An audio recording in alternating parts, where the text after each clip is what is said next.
안녕하세요. 대단히 반갑습니다. 숲을 읽어주는 남자 자한형 이종수입니다. 이번 시간은 294번째 시간으로 자전거와 호연지기라는 숲을 읽어드리도록 하겠습니다. 자전거와 호연지기. 얼마 전 뉴스에 경기도 경찰청 내에 자전거 순찰대라는 것이 조직되었다고 한다. 4대강 유역의 자전거 도로를 달리며 자전거 마니아의 애로와 고충을 해결하기 위해 순찰대가 운영된다는 소식이었다. 그걸 보자니 10여 년 전의 자전거 투어 행사에 대한 장면이 떠올랐다.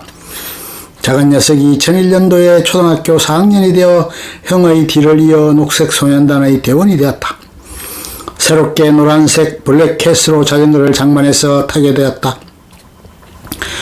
새벽녘에 일어나 자전거를 타고 다시 집으로 와서 가방을 챙겨 학교로 등교했다. 그 녀석을 한번 시켜보았던 터라 어느 만큼은 익숙해졌으리라 했는데 그럼에도 예산 일이 아니었다. 4학년부터 시작하면 앞으로 3년을 더 해야 하는 셈이었다. 일상적인 매일매일의 훈련은 어렵고 고생스러웠지만 그런대로 잘 해내는 게 기특하기도 했다. 1년을 꼬박 따라다니면서 눈으로 보고 귀로 들었던 터라 별 무리가 없었다. 한 번은 브레이크를 놓쳐 얼굴을 벽에 부딪혀 상처를 입고 온 일도 있었다. 굳건한 의지의 소유자로 어려움을 극복해내는 능력을 길러주고 어린 시절 호연지기를 키우기 위해 시켰었다. 아무튼 실은 내색은 하지 않고 한다고 대답한 부분이 대견하긴 했다. 그 녀석이 자전거를 타는 내내 자동차를 타고 뒤따르며 형들이 어떻게 자전거를 타는지를 보기만 했던 터였는데 이제부터는 자신의 일이 되었다. 오랫동안 아침 운동을 빠지지 않고 하던 훈련 덕택에 큰 어려움 없이 저학년이었음에도 어려운 코스를 잘 따라붙었다.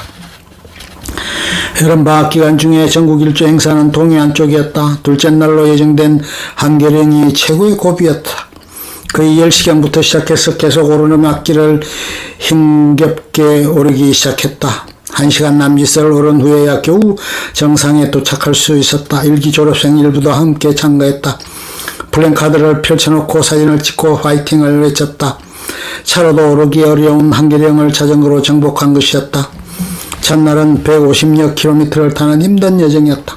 팔당에서 양평 홍천으로 해서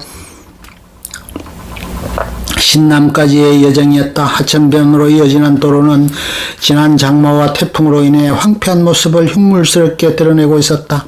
한계령을 내려가는 과정은 아주 순조로웠고 최고의 속력으로 질주해 내려갔다. 올라오기는 그렇게 어려웠는데 내려오는 길은 순식간이었다는 표현이 유효적절했다. 양양으로 해서 동해안의 해변도로를 따라 내려가는 행로였다. 숙소는 정동진에서 하루를 보내는 것으로 되어 있었다. 교장선생님을 비롯한 간부진이 위로 방문을 해 화기애애한 분위기가 이어졌다. 밤하늘의 별빛은 서울과는 다르게 눈이 시릴 만큼 총총했고 여행자의 피로를 단번에 녹아내리게 했다. 다음의 고비는 삼척고개였다. 한계령을 넘은 기백으로 삼척고개도 넘었다. 동해안 쪽으로 총 13개의 고개가 앞을 가로막고 있었다. 울진 포항 등을 지났다. 경찰차들이 컨보이를 해주기도 했다. 막바지에 이른 울산 고개가 만만치 않은 고개였었다. 포항에서도 1박을 했다. 바다를 보며 해안가를 달리는 것은 일반 내륙에서는 맛볼 수 없는 여러 장관을 곳곳에서 만날 수 있었다. 하얗게 포마를 일으키는 파도를 보면서 바다의 아름다운 풍광을 만끽할 수 있었다. 항상 문제는 고개를 넘기 위한 체력이었다. 마지막 목적지는 해운대 동백섬으로 600여 킬로미터의 여정을 마치고 샴페인을 터뜨리며 완주 축하를 기념했다. 다음날은 해운대 해수욕장에서 물놀이를 하고 서울로 기차를 타고 귀경하는 대장정이었다. 작은 녀석이 초등학교 5학년 시절 때 전국 행사를 두 번째로 치렀다. 학부형으로 1호차 선도 차량을 이끌었다. 한참 무더웠던 여름철 전국 행사였다.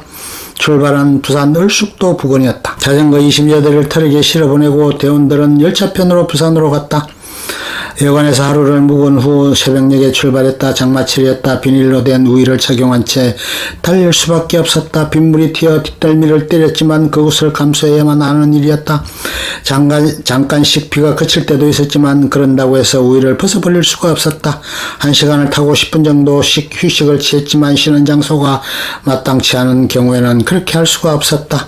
작년 행사에서도 더위와의 싸움이었다면 이번에는 비와의 싸움이었다. 갈증이나 피로감은 드레스나 질척거리는 비 속에서의 행진이었기에 체력 소모가 훨씬 컸다.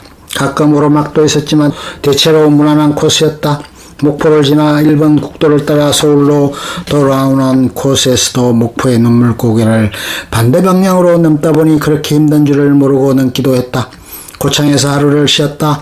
허름한 여간이 딸린 음식점에서 아침을 먹었는데 파김치 맛이 일품이었다.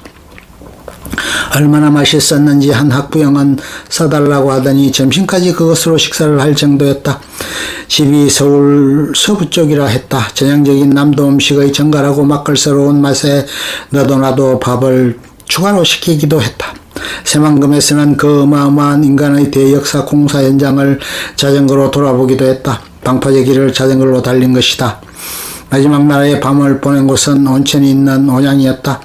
집사람은 1호차에서 호령하느라 목이 다 쉬어 있었다. 녹초가 되고 파김치가 되었다. 1기 회장 때는 회장님이 허리를 다쳐 한동안 고생하기도 했다. 마지막 도착지는 학교 운동장이었다.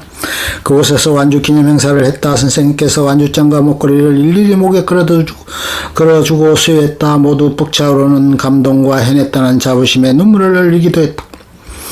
이렇게 해서 3년 동안 녹색소년단에 소속했던 작은 녀석은 6학년이 되어 대장이 되었다. 그래서 매사에 솔선수범했고 동료 단원들을 이끌며 리더십을 키웠다. 졸업 후에도 전국 행사에는 도우미로 참가하게 되었다.